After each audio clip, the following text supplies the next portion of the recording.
ರಾಮ ಮಂದಿರ ಉದ್ಘಾಟನೆಗೆ ಕೆಲ ಸ್ವಾಮೀಜಿಗಳು ಹೋಗ್ತಿಲ್ಲ.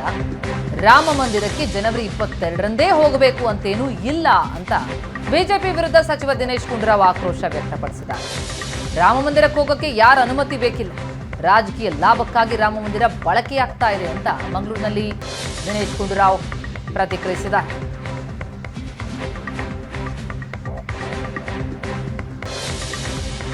ಇವತ್ತು ಕಾಂಗ್ರೆಸ್ ಅವ್ರಿಗೆ ಯಾಕೆ ಕೇಳ್ತಾ ಇದ್ದೀರಾ ನೀವು, ನನಗೆ ಅರ್ಥ ಆಗ್ತಾ ಇಲ್ಲ. ಅನೇಕ ಶಂಕರಾಚಾರ್ಯ ಸ್ವಾಮೀಜಿಗಳೆಲ್ಲ ಹೇಳ್ತಾ ಇದ್ದಾರೆ, ಅವ್ರನ್ನ ಕೇಳಿ ಯಾಕೆ ಹೋಗೋದಿಲ್ಲ ಅದು. ನಾವು ಹೇಳುವಂಥದ್ದು ಮಂದಿರ ಹೋಗೋದಕ್ಕೆ ಯಾರು ಪರ್ಮಿಷನ್ ಬೇಕಾಗಿಲ್ಲ. ಎಲ್ಲರೂ ನಾವೆಲ್ಲ ಮಂದಿರಗಳಿಗೆ ಹೋಗ್ತೀವಿ, ಅವತ್ತೇ ಹೋಗಬೇಕು ಅಂತ ಏನಿದೆ. ನಾಳಿದ್ದು ಹೋಗ್ಬೋದು, ಒಂದು ದಿವಸ ಬಿಟ್ಟು ಹೋಗ್ಬೋದು, 2 ದಿವಸ ಬಿಟ್ಟು ಹೋಗ್ಬೋದು. ದೇವಸ್ಥಾನಗಳಿಗೆ ನಾವೆಲ್ಲರೂ ಗೌರವ ಇದೆ, ನಾವೆಲ್ಲರೂ ಹೋಗ್ತೀವಿ, ಎಲ್ಲರೂ ಭಾಗವಹಿಸ್ತೀವಿ. ರಾಮ ಮಂದಿರ ಇವತ್ತು ಅತ್ಯಂತ ಒಂದು ಸಂತೋಷದ ವಿಚಾರ, ನಿರ್ಮಾಣ ಆಗಿರುತ್ತದ್ದು. ಆದರೆ ಅದನ್ನು ರಾಜಕೀಯವಾಗಿ ಒಂದು ವಾತಾವರಣ ನಿರ್ಮಾಣ ಮಾಡ್ತಾ ಇದ್ರೆ ಸರಿಯಲ್ಲ ಅಂತ ಅಷ್ಟೇ. ಅದು ನಾವು ಹೇಳ್ತಾ ಇಲ್ಲ, ಅನೇಕ ಜಗದ್ಗುರು ಶಂಕರಾಚಾರ್ಯಗಳು ಹೇಳ್ತಾ ಇದ್ದಾರೆ. ಯಾಕಂದರೆ ಇದು ರಾಜಕೀಯ ಲಾಭಕ್ಕೋಸ್ಕರ, ಚುನಾವಣೆಗೋಸ್ಕರ ಬಳಕೆ ಮಾಡೋದು ಎಷ್ಟರ ಮಟ್ಟಿಗೆ ಅದು ಒಳ್ಳೆಯದು ಅಂತ ಪ್ರಶ್ನೆ ಮಾಡ್ತಾ ಇದ್ದಾರೆ ಎಲ್ಲರೂ. ಯಾಕಂದರೆ ಅದೊಂದು ಪೊಲಿಟಿಕಲ್ ಕ್ಯಾಂಪೇನ್ ಆಗಬಾರ್ದು. ಎಲ್ಲರೂ ಅಲ್ಲಿ ಭಾಳ ಎಲ್ರಿಗೂ ಹೋಗೋದಕ್ಕೆ ಆಸೆ ಇದೆ. ನಾವುಗಳು ಖಂಡಿತವಾಗಿ ಹೋಗ್ತೀವಿ. ಅವತ್ತೇ ಹೋಗಬೇಕು ಅಂತ ಏನಿದೆ, ಬೇರೆ ದಿವಸನೂ ಹೋಗ್ಬೋದಲ್ಲ.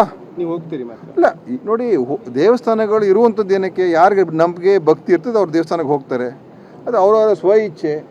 ಯಾರಿಗೆ ಹೆಚ್ಚು ಭಕ್ತಿ ಇರ್ತದೆ, ಯಾರಿಗೆ ಆ ದೇವರ ಬಗ್ಗೆ ಭಕ್ತಿ ಇರ್ತದೆ ಅವ್ರು ಹೋಗ್ತಾರೆ. ಕೆಲವರು ಮಸೀದಿಗೆ ಹೋಗ್ತಾರೆ, ಕೆಲವರು ಚರ್ಚ್ಗೆ ಹೋಗ್ತಾರೆ, ಕೆಲವರು ದೇವಸ್ಥಾನಕ್ಕೆ ಹೋಗ್ತಾರೆ, ಕೆಲವರು ಬೇರೆ ಬೇರೆ ಕಡೆ ಹೋಗ್ತಾರೆ. ಅದು ಅವರ ಸ್ವ ಇಚ್ಛೆ.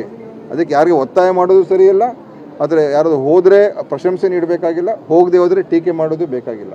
ಇದು ನಮ್ಮ ದೇಶದಲ್ಲಿ ಇದು ಅತ್ಯಂತ ಒಳ್ಳೆಯ ಬೆಳವಣಿಗೆ. ಈಗ ನಮ್ಮ ಕರ್ನಾಟಕದಲ್ಲಿ ನಾವು ಹೇಳಿದ್ದೇವೆ, ಅವತ್ತೆಲ್ಲರೂ ಕೂಡ ಪ್ರಾರ್ಥನೆ ಮಾಡಿ ಅಂತ ಹೇಳಿದ್ದೀವಿ ನಾವು. ನಮ್ಮ ದೇವಸ್ಥಾನಗಳಲ್ಲಿ ನಮ್ಮ ಸರ್ಕಾರ ಸುತ್ತೋಲೆ ಹೊರಡಿಸಿದೆ.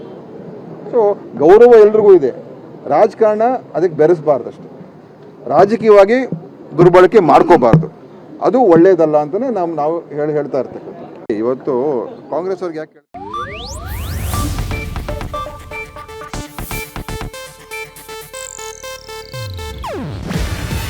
ಇದು ಏಷ್ಯಾನೆಟ್ ನ್ಯೂಸ್ ನೆಟ್ವರ್ಕ್ ಪ್ರಸ್ತುತಿ. ನೀವು ನೋಡ್ತಿದ್ದೀರಾ ಏಷ್ಯಾನೆಟ್ ಸುವರ್ಣ ನ್ಯೂಸ್.